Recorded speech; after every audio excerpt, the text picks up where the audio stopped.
ओम शांति। 29 जून 1970। अव्यक्त बाप दादा मधुबन। समर्पण का विशाल रूप। आप सभी अपने चारों मूर्त को जानते हो। आज बाप दादा हर एक के अभी संगम समय की, ना कि भविष्य की, संगम समय की ही चार मूर्त एक एक में देख रहे हैं। वह चार मूर्त कौन सी हैं? अपनी मूर्त को जानते हो? कोई ने बताया, यह सब जो वर्णन किया, ऐसी मूर्त अब बनी नहीं हो, वह बन गई हो। कब बनेंगे? लास्ट सो फास्ट जाएंगे ऐसा सोचा है, लेकिन लास्ट समय फास्ट जा सकेंगे? जितना बहुत समय से अपने को सफलता मूर्त बनाएंगे, उतना ही बहुत समय वहाँ संपूर्ण राज्य के अधिकारी बनेंगे। समझो, अगर कोई बहुत समय से सफलता मूर्त नहीं बनते हैं तो उसी अनुसार राज्य का अधिकार भी थोड़ा समय ही मिलता है, संपूर्ण समय नहीं मिलता। जो बहुत समय से संपूर्ण बनने के पुरुषार्थ में मग्न रहते हैं, वही संपूर्ण समय राज्य के अधिकारी बनते हैं। चार मूर्त कौन सी देख रहे हैं? यह भी संपूर्ण बनने का लक्ष्य है। एक तो देख रहे हैं ज्ञान मूर्त, दूसरा गुण मूर्त, तीसरा दान मूर्त और चौथा संपूर्ण सफलता मूर्त।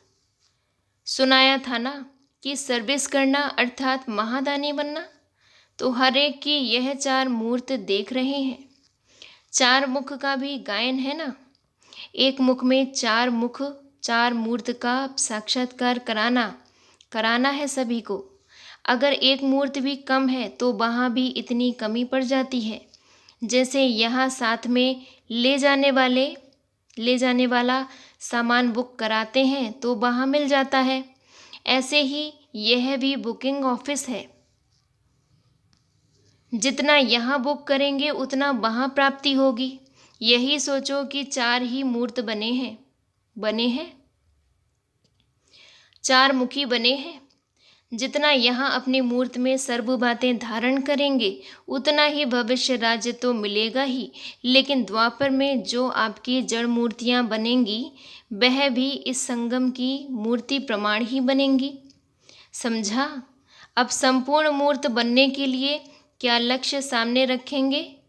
जैसे भक्ति वालों को समझाते हो ना कि चित्र को देखकर वह ऐसे किस पुरुषार्थ से बने, सो समझो।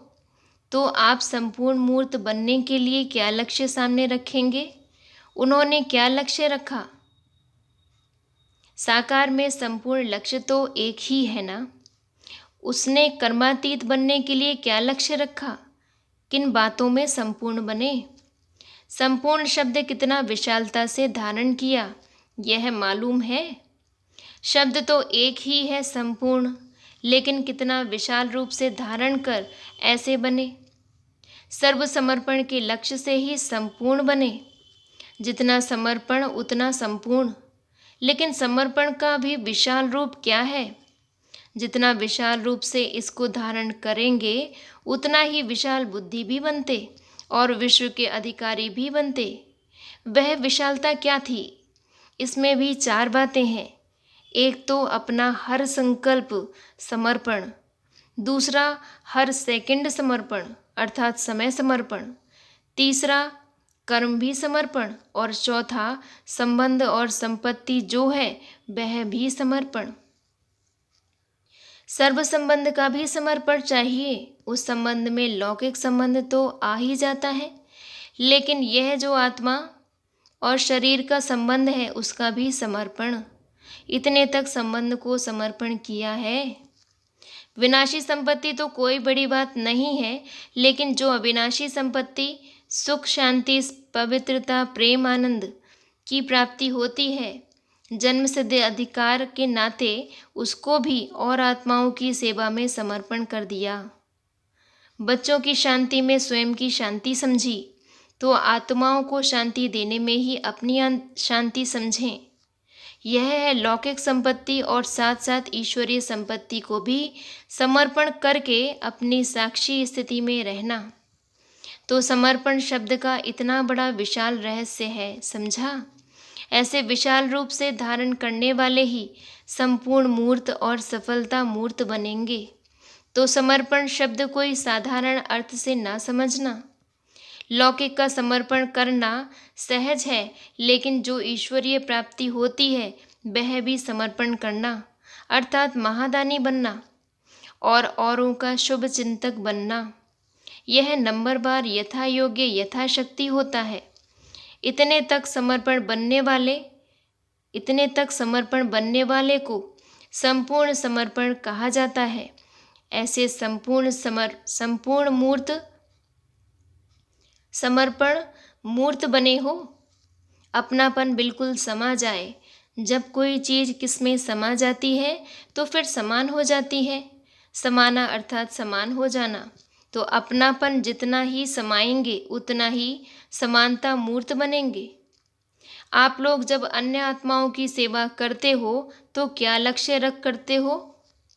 आप समान बनाने का। आप समान भी नहीं, लेकिन बाप समान बनाने का। आप समान बनाएंगे तो जो आप में कमी होगी वह उनमें भी आ जाएगी।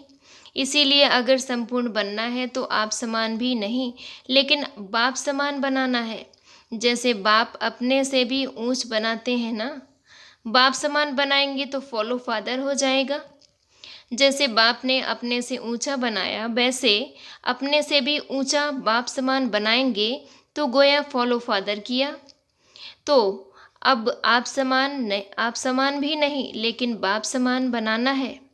अगर आपने लक्ष्य ही आप समान बनाने का रखा तो उन्हों में तो बहुत कमी रह जाएगी, क्योंकि लक्ष्य ही आपने इतना रखा। इसीलिए लक्ष्य सदैव संपूर्णता का रखना है। जो संपूर्ण मूर्त प्रत्यक्ष प्रख्यात हो चुके हैं उसका लक्ष्य नहीं रखना है। जो अब गुप्त हैं, प्रत्यक्षता में नहीं आए हैं, उनका भी लक्ष्य नहीं रख सकते, क्योंकि जैसी एम वैसा ऑब्जेक्ट होता है। तो एम को श्रेष्ठ रखेंगे ताकि प्राप्ति भी श्रेष्ठ होगी। अब तीसरी आंख सिवाय ऊपर निशाने, तीसरी आंख सिर्फ ऊपर निशाने पर एक टिक लटकी होनी चाहिए। जैसे कोई मग्न अवस्था में होता है तो उनके नयन एक टिक हो जाते हैं ना, वैसे यह तीसरा नेत्र दिव्य बुद्धि का यह नेत्र भी सदैव एक टिक एक रस रहे। एक टिक अर्थात एक में ही टिका हुआ मग्न रूप देखने में आए। तीसरे नेत्र का साक्षात्कार कैसे होगा? मस्तक से। मस्तक में खलक, नयनों में फलक देखने में आएगी। इससे भी पता पड़ेगा कि इनका तीसरा नेत्र मग्न है या युद्ध स्थल में है। जब आँख थोड़ी ठीक नहीं होती है तो पलक घड़ी घड़ी नीचे ऊपर होती रहती है। यह भी तीसरा नेत्र अगर यथार्थ रीति से ठीक होगा, अर्थात दिव्य बुद्धि यथार्थ रीति से स्वच्छ होगी तो एक टिक होगा। आँख में कोई किचड़ा आदि पड़ जाता है तो क्या होता है? पलकें हिलने लगती हैं। किचड़े की निशानी है हिलना। यथार्थ तंदुरुस्ती की निशानी है स्थिर हो जाना। वैसे यह तीसरा नेत्र सदैव एक टिक हो, यह साक्षात्कार आपके मस्तक से होगा, नयनों से होगा।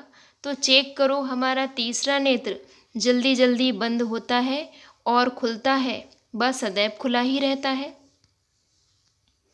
कोई भी याद में मस्त हो जाते हैं तो भी आंखें एक टिक हो जाती हैं। तो यहाँ भी संपूर्ण स्थिति में वही टिक सकेगा जो एक ही याद में मग्न होगा, नहीं तो नयनों के माफिक बंद होते खुलते रहेंगे, एक टिक नहीं हो सकेंगे। अगर कोई किचड़ा हो तो जल्दी निकालो, नहीं तो हंसी की बात सुनाए।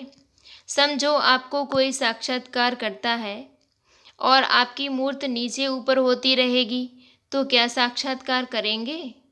जैसे फ़ोटो निकालने के समय हिलना बंद कराते हैं ना, अगर हिला तो फ़ोटो खराब, वैसे ही आपकी अवस्था हिलती रहेगी तो क्या साक्षात्कार होगा? जैसे फोटो निकालते समय अपने को कितना स्थिर करते हैं, वैसे ही सदैव समझो कि हमारे भक्त हर समय हमारा साक्षात्कार कर रहे हैं। तो साक्षात्कार मूर्त अर्थात स्थिर मूर्त होंगे, नहीं तो भक्तों को साक्षात्कार स्पष्ट नहीं होगा। स्पष्ट साक्षात्कार कराने के लिए स्थिर बुद्धि, एकटिक स्थिति आवश्यक है, समझा। अभी से ही भक्त लोग एक एक का साक्षात्कार करेंगे। वह बीज अर्थात संस्कार उन भक्तों की आत्मा में भरेगा, फिर उस संस्कार से मर्ज होंगे और फिर द्वापर में वही संस्कार इमर्ज होगा।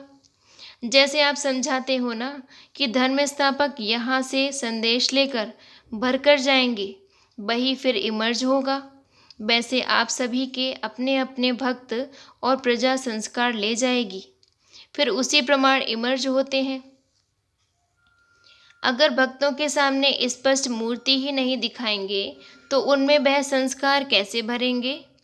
यह भी कर्तव्य करना है, सिर्फ प्रजा नहीं बनानी है, साथ साथ भक्तों में भी वह संस्कार भरना है।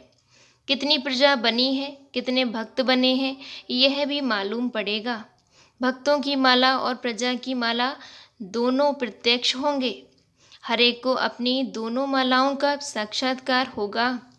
अपना भी साक्षात्कार होगा कि मैं कहाँ माला में प्रोया हुआ हूँ।